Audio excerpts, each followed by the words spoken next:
আসসালামু আলাইকুম। আজকের ক্লাসে আমরা দেখব হচ্ছে পাথ সিলেকশন টুল এবং হচ্ছে ডিরেক্ট সিলেকশন টুল। তো এটা হচ্ছে আমাদের পাথ সিলেকশন টুল আর এটা হচ্ছে ডিরেক্ট সিলেকশন টুল।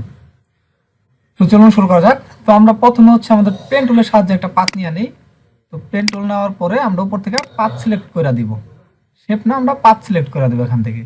তো পাথ নেওয়ার পরে আমরা যদি এখানে একটা ক্লিক দিই, এখানে আমরা লেয়ারে থাকবো। তো একটা সিলেকশন আমি নিলাম ইচ্ছা মতো এরকম করে। ওকে, জাস্ট নিয়ে লাস্ট মাথায় ক্লিক দিয়ে আটকাই দিলাম। তো এই পাতটা যদি আমি সরাইতে চাই, আমাদের কিন্তু মুভ টুল দিয়ে কিন্তু সরবে না, এটা ঠিক আছে, সরবে না, কোনোভাবেই সরবে না, এরকম আসবে।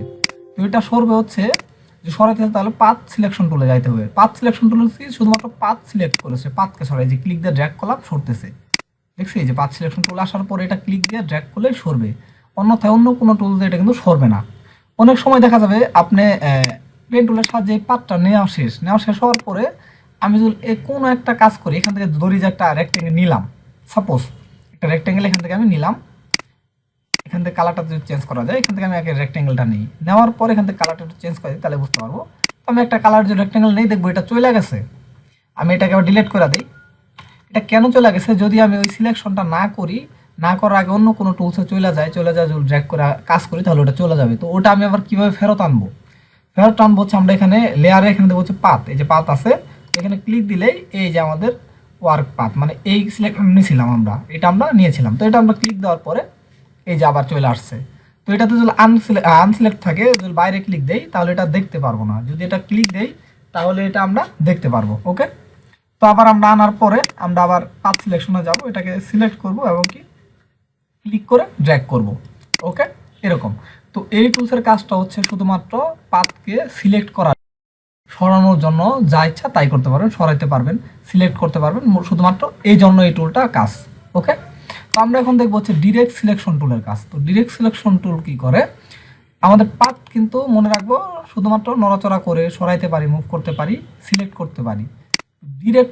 ডিরেক্ট সিলেকশনের কাজটা হচ্ছে আমি যে কোনো একটা পয়েন্ট সিলেক্ট করতে পারি। দেখছি যে এই অ্যাঙ্কর পয়েন্ট আমি সিলেক্ট করে নড়াচড়া করতে পারলাম। আবার ধরি এই অ্যাঙ্কর পয়েন্টটাকে আমরা এরকম করে ড্র্যাগ করলে সিলেক্ট হবে, মানে আমাদের মাউসের যদি আমরা লেফট বাটন ধরে এরকম ক্লিক করে ড্র্যাগ করি, তাহলে দেখবো ওইটুকু সিলেক্ট করার পরে সিলেক্ট হয়েছে, আবার ওইটুকু নড়াচড়া করাইতে পারতেছি। আর আমরা হচ্ছে যেটা পাথ সিলেকশন টুলে পুরোটাই নড়াচড়া করাইতে পারতেছি, শুধুমাত্র একটা পয়েন্ট কিন্তু নড়াচড়া করাইতে আমরা পারবো না। আর একটা পয়েন্ট যদি আমরা নড়াচড়া করাইতে চাই, পুরাটা যদি না চাই, তাহলে হচ্ছে আমরা ডিরেক্ট সিলেকশন টুলটা নিব এবং একটা পাতে আমরা ক্লিক দিব, মানে সিলেক্ট করব, প্রথমে সিলেক্ট করার পরে ক্লিক দিয়ে যে নড়াচড়া করাইতে পারবো। ওকে, ডানাটা ধইরা ক্লিক করে এরকম করলে দুইটা ডানায় কিন্তু নড়াচড়া করবে। দেখছি অ্যাঙ্কর পয়েন্টের দুই পাশে যে হ্যান্ডেলের মতো বের হয়েছে, এটা কিন্তু নড়াচড়া করাইতে পারতেছি। ওকে, ইচ্ছা মতো। এবং হচ্ছে আমরা যদি চাই যে এখানে অ্যাঙ্কর পয়েন্টে ক্লিক দিব না, আমি এই লাইনের ভিতরে ক্লিক দিব, তো এই লাইনে ক্লিক দেওয়া কিন্তু আমি এটাকে নাড়াচাড়া করাইতে পারবো এবং শেপটাকে পরিবর্তন করতে পারবো। ওকে, তো একটা লাইনে ক্লিক দিলে কি হবে, দুই পাশেরই দেখবো আমরা একটা হাত আসছে দুই পাশে, এটা ধরে আমরা নড়াচড়া করাইলে এইদিকে নড়াচড়া হবে, এটা ধরে নড়াচড়া করাইলে এইদিকে নড়াচড়া করবে। ওকে, আবার অ্যাঙ্কর পয়েন্টে যদি ক্লিক দেই তাহলে কিন্তু দুই পাশেই আমাদের আসবে। অ্যাঙ্কর পয়েন্টে ক্লিক দিলে আমাদের এই দুই পাশে কিন্তু আমাদের এই সিলেকশন আসবে, শুধুমাত্র অ্যাঙ্কর পয়েন্টে ধরেও কিন্তু আমরা এটাকে সরাইতে পারবো।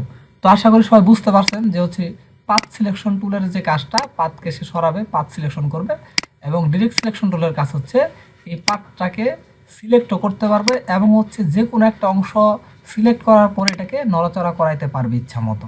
ওকে, এবং এই হাতের মাধ্যমে এটাকে শেপটা করতে পারবে। তো আশা করি সবাই বুঝতে পারছেন পাথ সিলেকশন টুল এবং ডিরেক্ট সিলেকশন টুল। ওকে, তো আজকের ক্লাসটা এই পর্যন্তই, সবাই ভালো থাকবেন, আসসালামু আলাইকুম।